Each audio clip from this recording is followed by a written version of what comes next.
Seorang gadis mendaftar di OnlyFans. Sebulan kemudian, 21 pelanggan dan $180. Dia pikir dia akan menjadi bintang besar berikutnya. Ada 4 juta orang seperti dia. OnlyFans menghasilkan $7 miliar per tahun. Tetapi jika Anda membagi uang itu secara adil, gambaran yang muncul menjadi menakutkan.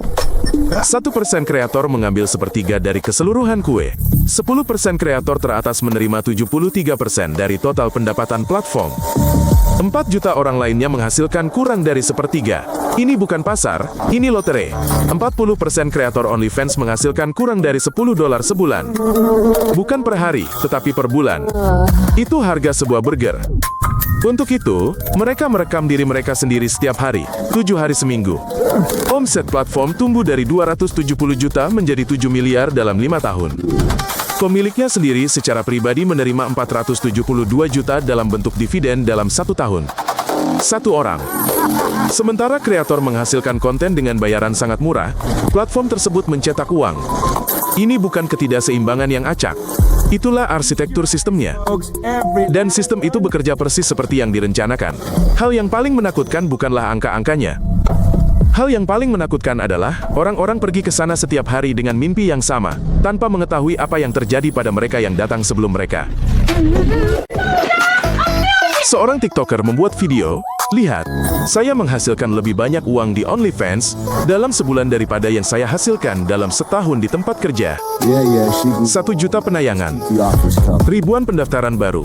Itulah yang diinginkan orang-orang yang membuat video ini. Sebagian besar akun OnlyFans yang sukses didukung oleh agensi. Mereka mengelola pesan, pembuatan film, dan promosi. Dan mereka mengambil 30 hingga 50% dari setiap dolar. Orang awam bergabung dengan OnlyFans sendirian.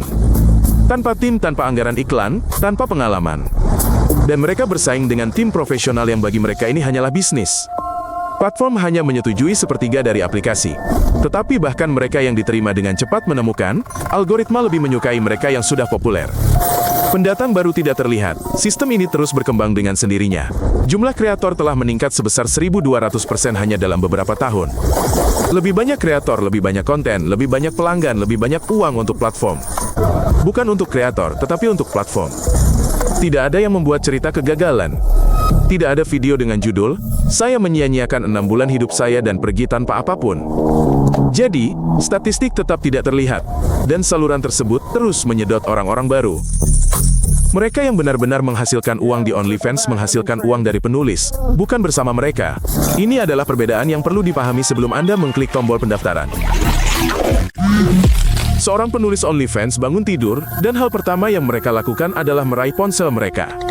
Bukan karena mereka menginginkannya. Karena jika mereka tidak memposting konten hari ini, platform tersebut akan mengirimkan peringatan tentang penghapusan akun. Sepertiga penulis OnlyFans melaporkan konsekuensi kesehatan mental yang serius, kecemasan, rasa malu, depresi, rendah diri. Ini adalah data dari studi nyata. 1 dari 3 orang berada di sana. 30% penulis menyebutkan email dari platform sebagai penyebab utama kecemasan mereka. Jika Anda tidak mempublikasikan, kami akan menghapus Anda. Ini bukan tentang kualitas. Ini tentang tekanan untuk mendapatkan trafik. Rata-rata penulis memposting konten 2 hingga 3 kali sehari, 7 hari seminggu. Sementara itu, audiens mereka berhenti berlangganan dengan tingkat 15% per bulan. Sebuah siklus yang tidak pernah berhenti.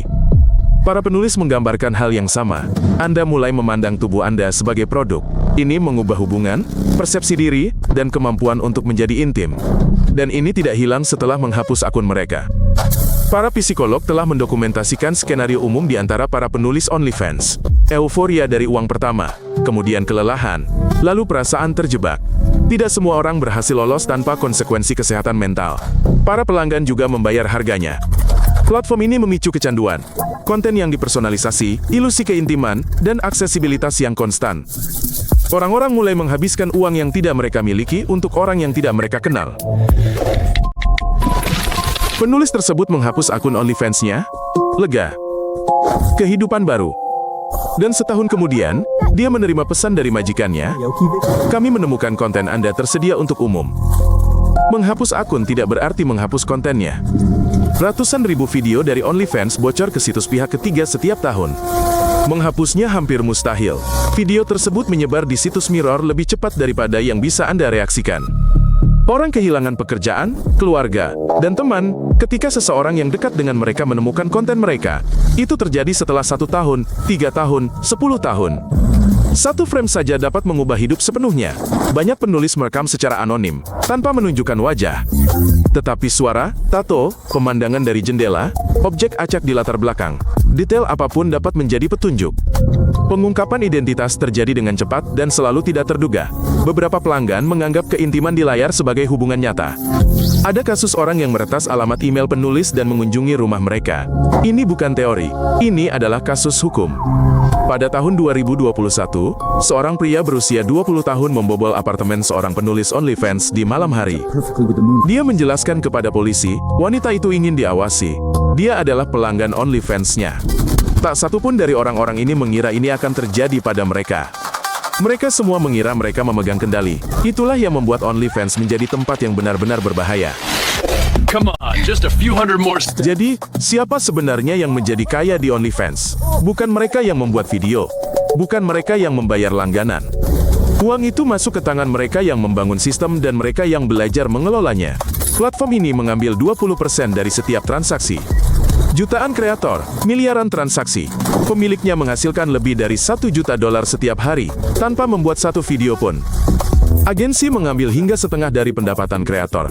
Mereka mempromosikan seseorang selama orang itu menghasilkan uang. Kemudian mereka mengambil orang berikutnya.